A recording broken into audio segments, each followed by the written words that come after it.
your facts from? Bwana, Migori itself, Obado, if you combine the wealth of Obado and the wealth of Pindra, Nani, Sirikal Manyemo, Matiyo, sorry. Obado Sirikal Matiyo. That is a name. So you want me to explain the name for you? That's a name. A nomenclature cannot be explained. You have got to travel to that place to understand what it is. When you are coming here with your own assertion, you need to double facts.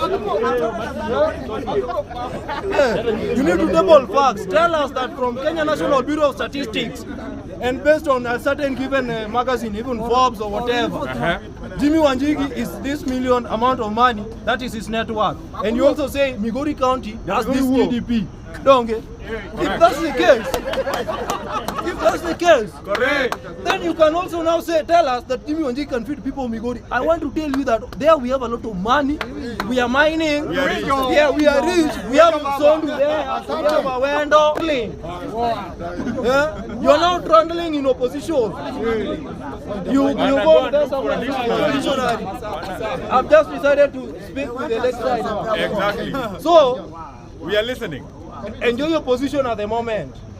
It's not easy, we understand. Even when Tomboy died, we took the police in cycles up All Saints Cathedral. Our forefathers did that, and we inherited that. It's something you can enjoy. The smell of tear gas is something nice. Thank you very much. The sound of live bullets is something